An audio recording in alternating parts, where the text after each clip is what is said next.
So how long have you been doing visuals for? I'm sorry if I didn't hear that. Well, I moved to LA in 2018 and then did my first like warehouse show with Liam, who is Stranger Liquids, and he'll be on next week's stream with Jeremy Soule. Oh yeah. And got hooked doing analog light shows with them and started messing around with Resolume and like I can't say that one thing because it's a secret, but I think what you're leaning. I think what you get. There was a festival in the desert that I had no idea what Resolume was, but I was like, I have to figure this out to do this one set, and got hooked.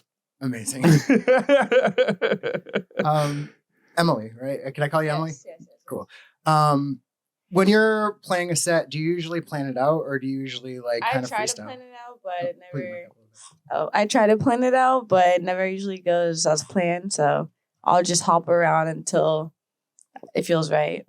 Nice. Do you play mostly original? I mean, I heard you play a lot of your homies. I play like majority my homies' music, my music collabs I have with people, and music off my label. So yeah, let's talk about the Sus Collective. Tell me about it. Like, when did it start? I started it around the same time as my projects, like 2016, and yeah, I just kind of wanted like a label where like it's all inclusive. You don't have to like have like a roster or anything. Like anyone can be on it, and it was kind of for the underground people, like unnoticed, like less than 1,000 followers type beat. So. Started out as that, and just me putting on the homies, really, and then it kind of blew up bigger than my project, which I'm hyped about. Like, we're almost at 10K followers. We have over 1 million plays. That's better than wild. That's wild. Yeah, but I'm excited about it. I honestly want to focus more on that because I just want to like have a community type of thing. So, as a label manager, what do you look for when you're like looking for new music to sign? Do you? I don't really sign music, but people send me submissions, and like I'll listen to every submission, like. It might take me a while to get to it, but I listen to them all. And, like, a lot of people, like, that I put on the tapes, like, I've never met, never heard of, have maybe 100 followers, but, like, they just had a fire submission. Like, anyone could literally be on it, so. That's awesome. And those people are, like, so grateful to be on it, so it's, like, a good feeling. So it's, like, we're all helping each other out. It's amazing. Is it from people all over the country? All over, yeah. I ship out merch, too, so I'll ship to, like, New Zealand, Germany, Netherlands, like everywhere. That's amazing. How did it blow up so fast? Was it just organic? Were people sharing it? Yeah, and I never did a repost chain. I never did any of that stuff. And like, I kind of just wanted to pride myself in the organic, like. That's so community. Hard to do these days. Yeah, it took a while. Like, it's been almost like 7 years, and we're still like barely at like 8K. So it's a process. But I mean, like, the longer you persevere, I feel like the better. Totally. Yeah.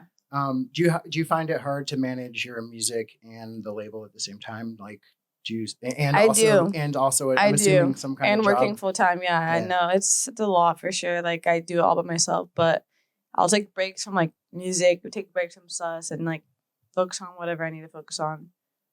That's a skill right there. I have like 10 projects, and I'm like trying to work on them all at the same time. If I do, I'll just like not do anything. So I have to. Yeah. That's why I haven't put out music in like a year. So. Yeah, I feel you, bro. Between this and trust me. What inspires you as an artist? Do you draw inspiration from mostly electronic music, or do you listen to other stuff? Mostly like R&B and like hip hop, like my roots, and art. Just being outside, listening to my homies' music. That I'm like, how do you guys make this shit? And that shit inspires me a lot. That's awesome. How about you? What inspires you to make art? Oh, I mean, that's a great question. I mean, I've always just been drawn to visual mediums, like using a camera and anything that catches my eye, and just diving into various mediums like that make me like excited. And I don't know, like, I mean, my primary passion, I would say, is photography, but I just have so much fun doing visuals live. It's just like this flow state that oh, thank you. Yeah. It's more of a performance. Like, Yeah. it's a total different. It's such a flow state, and I played in like my middle school and high school band a little bit, but I wasn't like a really good musician, and it's fun to be able to feel like I'm part of the musical experience in my own way. Like when I was doing shows with Stranger Liquids, it felt like I was part of the band. Yeah. Like totally. it was a give and a take, and it was really, really fun. And that's what really kept drawing me in. It's kind of why I started DJing, to be honest, is like I never learned how to play an instrument. And I was like, I didn't have a lot of money and stuff. And I was like, I didn't have time to learn an instrument. Yeah. And I was like, you know what? I could be a DJ and I can like be part of this like collective with people doing lighting and it's like this really fun, performance art. It's all about community. Mm-hmm. Yeah. Yeah. It's fun throwing back and forth. Right on time. It's been quiet here all night, and we get the guitar player checking next door. Conversing with Aliens, you're going to be at the Aunts Fest? You had to ask me that. I will be there. Somebody in chat asked. Was it Dawson? Spike, right? Oh no! Wait, who are you? But I have reached out to them and am waiting to hear back. I have a couple artists that have requested me, but still kind of in the works. I know how that goes. Yeah, I'll be there. Sweet. I'm assuming you're playing, not just hanging out. I'm playing one of those days. Cool. Yeah, it's a little early. I don't know if they even told the DJs yet. We're doing a SES takeover actually. It's gonna that's be dope. me, Snuffy, and Golden Child. Oh, sick. Yeah, it's gonna be sick. It might be my first Aunts. I always play at this other festival that's always the same week, and both festivals. It's the best festival. We got like Secret Recipe on the show next month too. So I'm gonna bug him and be like, "Yo, get up." That's the homie. Sorry, I'm so scattered today. Usually we have our moderator in the house helping me out with this stuff, but she's Becky. Shout outs to Lee. Yeah, Lee. We miss you here. You help a lot. So what artists inspire? I don't know if I kind of asked this, but what artists inspire you to make electronic music? Definitely Saruda is one of my number one. Aztec. I listened to them before I even started making music back in high school. Herzaloid, Mr. Carmack, Shut the Top. That's pretty much my main inspos. Dope.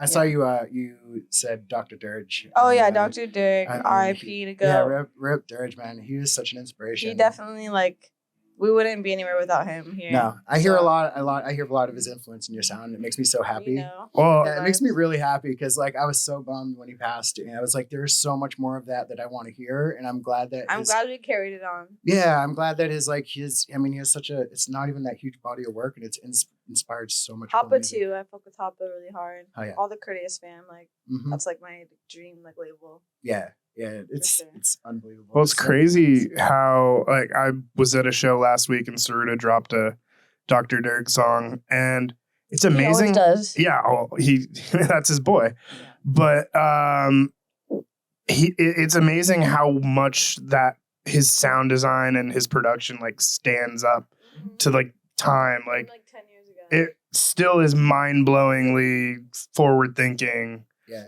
I opened my set with it before I even read you. I put my set together, and it's the opening track. I opened with a Dirge track. Really? Or a Dirge track, yeah. I saw some of your songs, and I was like, "Wait, is this my USB?" Because I was I have the same song. So, yeah. I love you. I mean, we were definitely influenced by a lot of the same artists. Oh, yeah. Did you come from a musical family? Do you play any other instruments? Or? Yeah, I used to play the drums growing up. I played saxophone and guitar.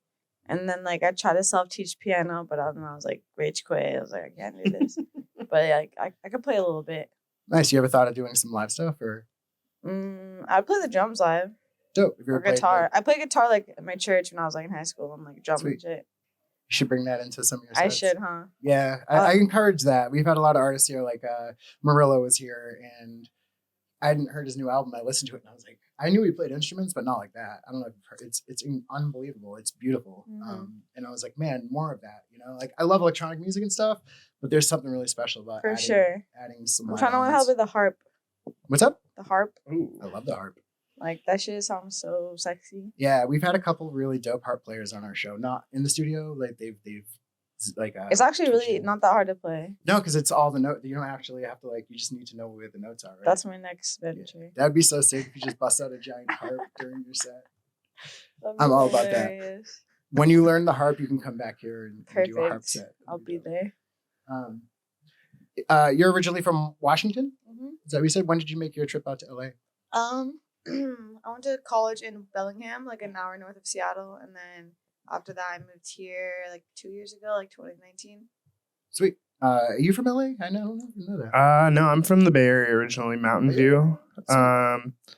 So yeah, I mean, I grew up there and went to school in Oregon, and then in 2018 moved down here. What made you guys decide to make the move? I kind of had to. Just Washington is not. There's no producers really out there. It's mostly just trees, DJs, and trees. I love it there though, but I just needed to be challenged more, and I was getting flown out for festivals and shows, and I was I need to just move here. Yeah, it's a good move, right? Yeah, no, I'm so happy I moved here. I love it here. Such a great city. Such a switch from how long have I been here? Yeah. Almost 3 years. So you haven't really even got to experience 2 years. You haven't even really got to experience the. No, because I was here during COVID, so I literally was doing nothing for a year. You haven't even touched the surface. Literally, this is such a beautiful city. Yeah. What'd you do to keep inspired over COVID? I hate that question, but it's honestly, I didn't. I literally did not make any music. I was just not motivated, but it was a really good time to take a break. I think it was a good break. So many people that have just been hustling for so long, they couldn't see where they were going. Yeah, I was I've been doing this. For I'm 20 still years. kind of in that place, but I'm not. It's better having other inspirational people producing. So I'm okay. Mm-hmm. Everyone's making a beat. I need to make a beat too. Yeah. That song I played earlier, we made that last night, literally, and I was okay, I'm playing this tomorrow. The best way to get back into it after that long break is to get in the studio with people. I'm learning right now. Yeah, just pump out 5 beats. I sit there and try to write by myself, and I'm just not inspired. But as soon as I get in the studio with somebody new, I'm this feels yes. Good again. So, well, I'm a firm believer in creativity being a collaborative process. The more I can feed off of other people's ideas and energies, the more inspired I get. It fuels me. Yeah, 100%. And yeah, that was so lacking. And it was really annoying for me. I finished up the first 6 months. I finished up my album over the pandemic, and I dropped it and didn't promote it, and it hit number 1 for a couple weeks on the 140 chart, and I was just now what do I do? It was my first charting track, and I was I can't get gigs. It's during the pandemic. I can't do anything with this. Damn. And then ever since then, I've been it's been really hard to be inspired to write. My standards are so high. Yeah.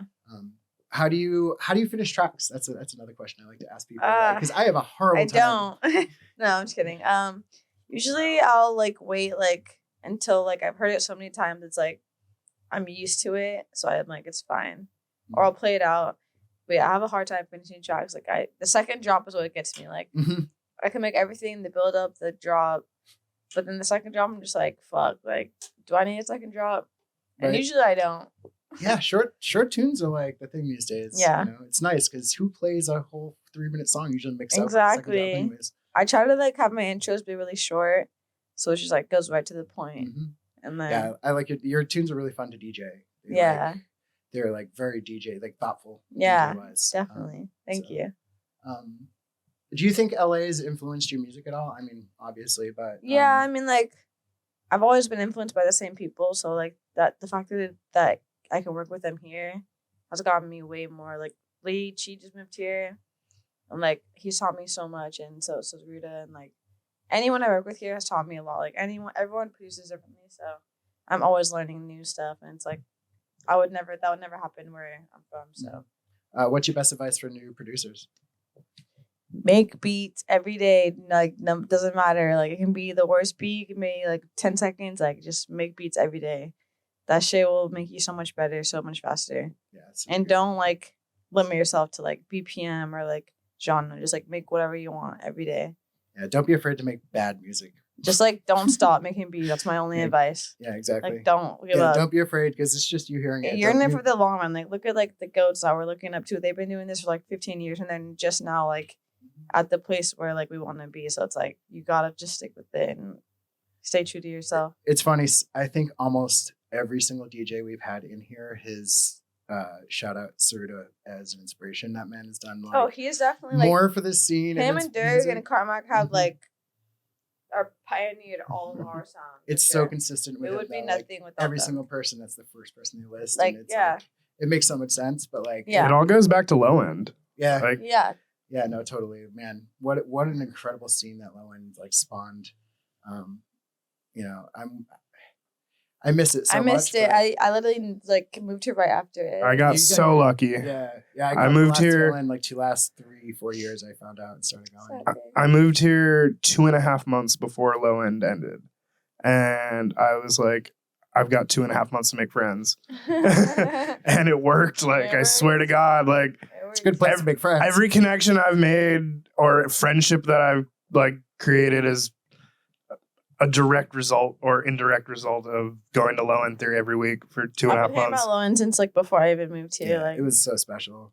You know, you just show up and like DJ Shadows just playing unannounced. Or, Mhm. like it's just a craziness. Like it's just like it's such a chill that's why I spot. love LA. But now we have base waffles, you know, and it just began. and Waffles. Shout Yeah. out Bug Pancakes. we're so spoiled with it. I forget how spoiled we are with base waffles sometimes that we get these insane acts on these beautiful speakers with the community. And shout out Space Waffles. Shout out But Synchronistic Sound. We're slowly working on a documentary, but Hey, there you go. yeah, we got all the footage. But I decided I'm going to make a documentary and didn't realize I don't know how to make a documentary, so it's taken a little long time. I can help. Please, yeah, you should come through. What was both of your first live musical experience? Mine was Lil Debbie, I think, Nice. and someone else like similar vibe. But yeah, it was like definitely like all girls. Like they're like, you have to play hip hop the whole time, and I was just like, okay. It was sick How about though. It was dope. Mine was Green Day. That's good. It was a really fun show, and like during the 21st. Wait, you mean DJing or just concert? No, just concert. What's your first musical Oh. experience? No, you're good. My first concert was Beyonce when I was like 12. Oh, okay. That I shit mean, did you just lit. give up going to concerts after that? That I shit mean, was that's a way to crazy. start. Yeah. Green Day who? Talk about setting the bar really high. Green Day though, I've never seen Green Day. I would love to see Green Day. I saw Green Day in '97. Oh, don't say that. Oh my Don't God. say For a that. free show in Boston, and too many people showed up and came in, and it was inside of like this really beautiful building, and they started ripping the seats up because there was no people, and they proceeded to pile the seats up and catch it on fire, and the whole like place got What? cleared out. It was like considered a riot. It's just news articles about it. It was one of the Holy craziest- it was shit. Green Day, and I was just like, That's kind of. lit. I loved Green Day, but I kind of teased them at the same Yeah. time. And I No, got that's there and I mean was like, that's the that was the relationship most- everybody has with yeah. Green Day. I was like, that was the most lit show I've ever been to. I only played 2 songs. That's fucking amazing. yeah. What's your favorite VST or plugin? I don't use plugins. Dope. Oh. You use hardware? Or? Stock Ableton, baby. Dope. Yeah. I actually use like 90% I stock have Ableton. KRK5s and a laptop.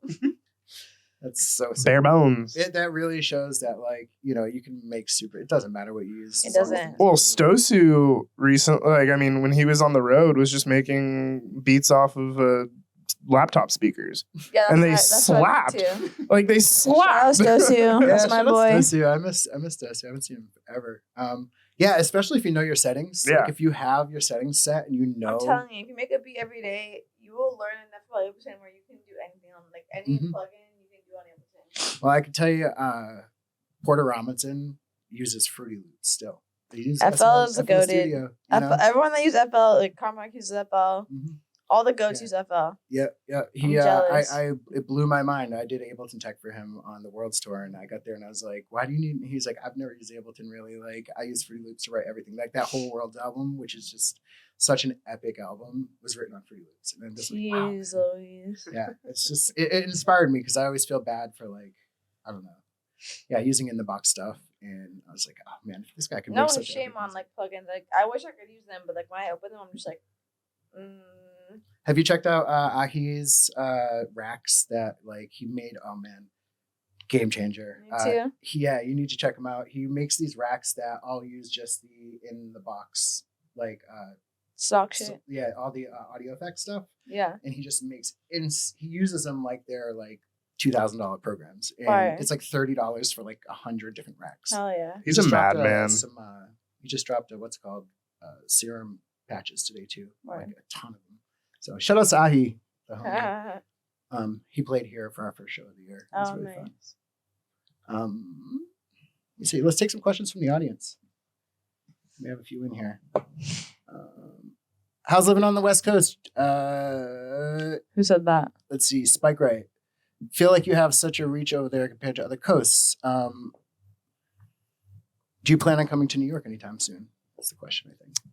West Coast, Best Coast. Honestly, I'm probably not gonna be traveling anywhere else unless give me that bag. No, just kidding. I'll probably go to New York. I would go to New York. I played in Brooklyn a couple months ago and it was chill, but for now I'm kind of trying to just bull in LA. I'm not really focusing on shows right now. Trying to focus on like I haven't even put an EP out yet. Like I need to focus on the music. And I need to focus on the music before first. the tour, right? But like if someone wants to book me, like hit me up. Yeah, for sure. And, My DMs are open. Pay her proper, right? We were talking about that a couple weeks ago about like how DJs are afraid to talk about how they need to get paid, and I'm like, Oh, don't no. do that. Let's talk about that. Let's not even talk about Let's that for start that VJs. conversation, you know, and visual artists, all artists, man. Like, there's a really like. Oh, is $100 okay? So fucked. But shout out Spike, right? That's the homie. Sure. Any new sample packs on the way? Yes, I have my Cool Kid Volume 1 coming out by the end of this month. Sweet. It'll be on my website, my sales website. $5, but I want to get my old pack free, so stay tuned for that. I'm not going to ask that question. Let me see What this kind of question. flavor waffles are your favorite? I'm not going to say the P word. Oh, yeah. Fuck the P word. I think the red velvet ones, Yeah. or the cheddar. We're both in agreement on the red velvet. The ones slap, or the cheddar jalapeno ones, honestly. Red velvet with cream Have my cheese heart. frosting. The cream cheese frosting. Game changer. You have a ton of shows coming up. I do. You want to plug them? Can you remember them all? I have them written down if you don't. I Hold on. Let me put it in think, chat. okay, what's coming up? Hold on. I got Sound Experiment, Jackson Tree Festival. Jackson Tree Sound Fest, Experiment. Hold on. bunch of festivals. I'm gonna put it in chat. Yeah, put that shit in the chat. Which one are you really excited for? Any of them or all of them? I'm very excited for Sound Experiment. I've never played Sound Experiment. It's my first one. What else am I playing? All right, we got Jackson Tree Festival, Sound Experiment with Sub Doctor, G Jones tour in Seattle. Oh yeah, that's just That is going gonna be G insane. Jones, Carmack, Chi, Baxuda, me, all the homies. That's a dream lineup right there. I'm supposed to. And come I'll to be like, Seattle that's my hometown, sometime. I so should try to like. You should come through. We should make that work out somehow. You got Unts, of course. You got Lightning in a Bottle. It's gonna be like LIB. I've never been to LIB, so Oh my God. that's probably what I'm most excited for, honestly. That was my first West Coast. My first I guess it even wasn't a bass music festival, but like my first West Coast Festival, yeah. festival. I got asked to work doing audio edit, Oh, and I yeah. showed up, and it changed my life. Like it I'm- was the first one. It's like I'm the excited first as fuck. LIB. Yeah, It's such a magical time. I've It's- heard so many good things. Has it? Do you still think it has the same Yeah. vibe at the new location?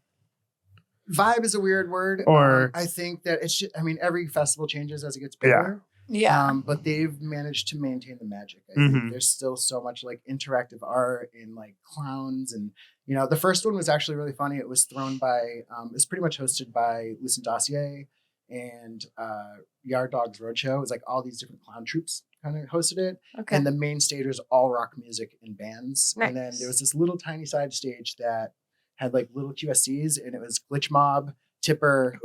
Oh, shit. Yeah, it was like all the legends, but it was before there was like a bass music scene. So Oh, yeah. Tipper was still pretty big. He was the headliner, and Glitch Mob was just breaking. Yeah. But like I think back to that lineup, and there was like 200 people at the stage. It was like Oh, on I stage. I hate going back through old festival lineups that I've been to and being like, wait, they were on that lineup?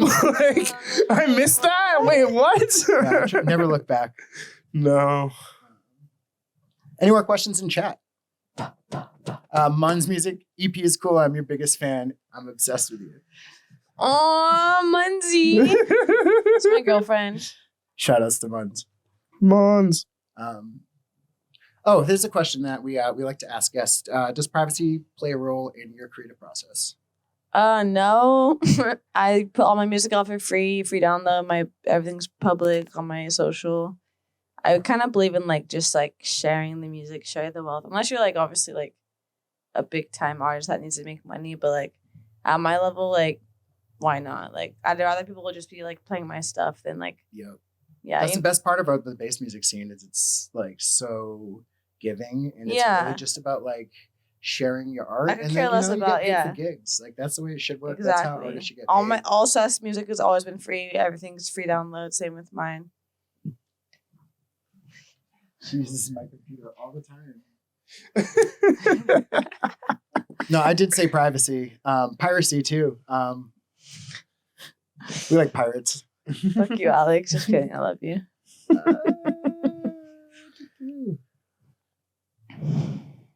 See if we have any more if we don't have any more questions in chat, I think we could probably wrap it up. Cool. And hang out for a minute and get some more pizza. Let's give it a couple more seconds. Love you guys. Thanks for rocking with me. 3, 2, 1.